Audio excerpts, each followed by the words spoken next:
Yeah okay madam, Jagadeka Veerudu Athiloka Sundari so ఇన్ని సంవత్సరాల తర్వాత రిలీజ్ చేశారు కదా, సో ఎలా అనిపిస్తుంది?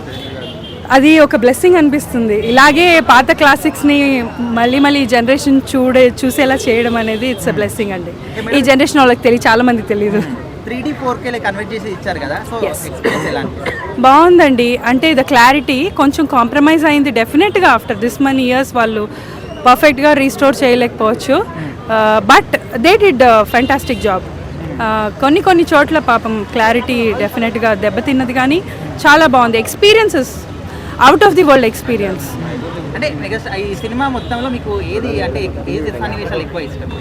సినిమా అంతా ఇష్టం, ఏం చెప్పాలి. చిరంజీవి గారు, రాజు సడన్గా అలా అది, కానీ శ్రీదేవి గారు నడిచొచ్చే whatever each and every scene అండి, ఈచ్ అండ్ ఎవ్రీ సాంగ్. గొప్ప విషయం ఏంటంటే అసలు ఇలాంటి ఒక మూవీలో ఒక్క బీట్ సాంగ్ కూడా మీకు ఉండదు. ఆ రోజుల్లో నేను చెప్పాను, నేను అన్ని మెలడీస్ చేస్తాను అని ఇళయరాజా గారు చెప్పారు. So that is one. ఎందుకంటే చిరంజీవి గారు లాంటి వ్యక్తిని పెట్టి ఒక బీట్ సాంగ్ లేకపోవడం అనేది ఆ టైంలో ఇట్స్ అ వెరీ బోల్డ్ ఇది decision, but he was not wrong about it. All melodies అయినా కూడా ఇప్పుడు కూడా ఏంటి అబ్బని ఏ సాంగ్ వచ్చినా కెవ్వు కేక. లేదండి, I was 5 years old at the time, 1990లో. సో ఆబ్వియస్గా నేను I don't remember watching. Of course, ఎందుకంటే ఎన్నిసార్లు చూస్తాము జగదేక వీరుడు అతిలోక సుందరి సినిమా, చాలాసార్లు చూసాం, కానీ మేము మిస్ చేయదలుచుకోలేదు. ఎందుకంటే బిగ్ స్క్రీన్ మీద చూడడానికి డెఫినెట్లీ చాలా రండి మేము అది పట్టుకొని లాక్కొచ్చాను అనమాట. అసలు చూడాల్సిందే, ఫస్ట్ షో చూడాల్సిందే అని చెప్పి షూటింగ్ లోనే ఎప్పుడు థియేటర్కి ఎప్పుడు అరుద్దామా ఎదురు చూస్తూ ఉంది. నేను అన్నాను, నేను డీసెంట్ గా మూవీ చూడు, నేను అరుస్తాను. చిరంజీవి గారు వచ్చినప్పుడు అసలు అట్లా అంటారా? ఏమున్నాయండి, సినిమా ఉందిగా, మొగుడు కానీ ముగ్గురు మనగాళ్ళు కానీ అలాంటివి సూపర్. అసలు మంచి స్టోరీస్ అండి, కథలు బాగుండేవి అప్పుడు. ఇప్పుడు సినిమాలు వస్తున్నాయి కానీ పాటకు అర్థం ఉండట్లేదు, కథ కూడా పెద్ద అనిపించట్లేదు. మూవీస్ చూసినప్పుడు అండి ఒక్కటి కూడా ఎక్కడ వల్గర్ షార్ట్ కానీ ఏది ఉండదండి. It's just beauty and perfection, nothing else, just beauty and perfection. ఇలాంటి సినిమాలు మళ్ళీ రిపీట్ అవ్వాలి, ఇలాంటి స్టోరీలు అని నేను మనస్ఫూర్తిగా కోరుకుంటున్నాను. రాఘవేంద్రరావు గారు లాంటి డైరెక్టర్స్ దగ్గర చేసిన అదృష్టం నాకు కూడా దక్కింది, నేను కూడా చేశాను ఆయన దగ్గర. కానీ మంచి సినిమా అండి, చాలా అందరూ చూడాలని కోరుకుంటున్నాను నేను. Super madam. ఇప్పుడు 3D 4K కన్వర్ట్ చేస్తారు కదా, ఎలా అనిపిస్తుంది? కొంచెం క్వాలిటీ తగ్గిందండి, క్లారిటీ లేదు ఫేస్లు అయ్యి, కానీ బాగుంది. మంచి సినిమా, మంచి స్టోరీ, మంచి చూసిన ఎక్స్పీరియన్స్ ఇప్పుడు కలిగిందండి. ఎందుకంటే ఆ స్టోరీ ఇష్టం కదా అందరికి, ఆ సాంగ్స్ కానీ, ఆ డాన్స్ కానీ, ఆ డ్రెస్సింగ్ కానీ అవన్నీ ఇప్పుడు ఎవరు వేసుకుంటున్నారు అలాగా, అంతా ఎక్కడ వల్గారిటీ లేకుండా సినిమా అంటే ఇదనమాట.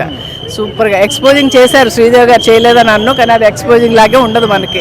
ఎలా అంటే ఆ కళ్ళతో చూడడం కాబట్టి, ఆ అందాన్నే చూస్తాం కాబట్టి, ఆవిడ పర్సనాలిటీ అది. చిరంజీవి గారు కూడా మంచి పర్ఫార్మెన్స్, అసలు సూపర్ సినిమా అండి. స్టిల్ ఇప్పటికి కూడా మన తెలుగు సినిమా ఇండస్ట్రీకి బాస్ అంటే మెగాస్టార్ గారు, అంతే కదా. ఈ సినిమాని రీమేక్ చేయాలనుకుంటే ఏ హీరో చేస్తే బాగుంటుంది? ఏ హీరో?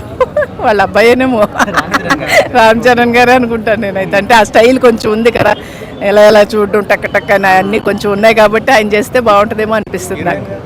హీరోయిన్ చాలా మంది ఉన్నారు, ఎవరినైనా ఎంచుకోవచ్చు. అది జాన్వీ కపూర్ అంట ఆయనకి, ఓకే ఆవిడనే పెట్టండి. Thank you.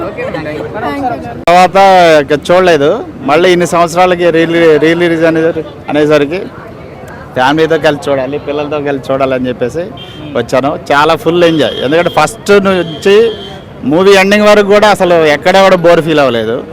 ఇప్పుడు వస్తున్నటువంటి గ్రాఫిక్స్ కానీ ఇవన్నీ కూడా చూసుకుంటే అసలు ఆ రోజుల్లో అంత గ్రాఫిక్స్, కెమెరా అజయ్ విన్సెంట్ గారి కెమెరా కానీ, రాఘవేంద్ర గారి డైరెక్షన్ అండి అసలు ఎక్సలెంట్. అసలు దీని అసలు మనం ఎంత ఎక్కువ మాట్లాడినా కూడా చాలా తక్కువ అవుతుంది, అంత చాలా గొప్పగా ఉంది. మేమైతే మాత్రానికి చాలా హ్యాపీ ఫీల్ అవుతున్నాం, చాలా బాగా ఎంజాయ్ చేసామండి. Thank you very much.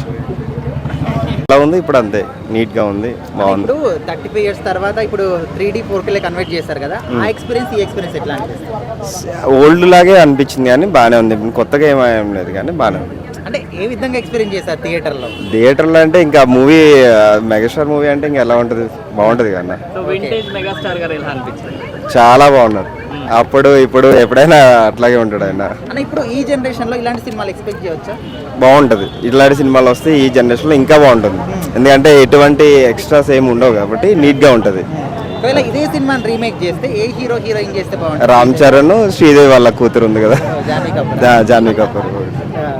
Thank you. Songs అవన్నీ కూడా ఎట్లా అదే సేమ్ అంతా బాగుంది, చాలా బాగుంది. Thank you. మేడం ఎలా ఉంది Jagadeka Veerudu Athiloka Sundari re release experience ఎలా ఉంది?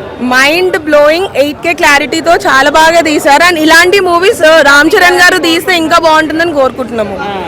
అండ్ ఆయన డాన్స్ స్టెప్స్ కానీ ఆయన మూవ్స్ కానీ అసలుకి ఇలాంటి మూవీస్ చిరంజీవి గారు ఇంకా బుక్ మార్క్ ఉన్న మూవీస్ తీయాలని కోరుకుంటున్నాం. ఎవరు తీస్తే బాగుంటుంది డైరెక్టర్ అంటే ఎవరు? రాఘవేంద్రరావు గారే తీస్తేనే బాగుంటుందని కోరుకుంటున్నాం.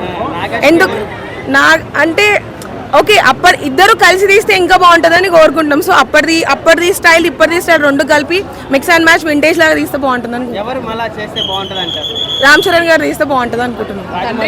తండ్రి తగ్గ తనియుడు కదా, అందు గురించి తీస్తే బాగుంటుంది. ఎంతైనా తండ్రి వస్తాయి కదా, బాగుంటుంది అని.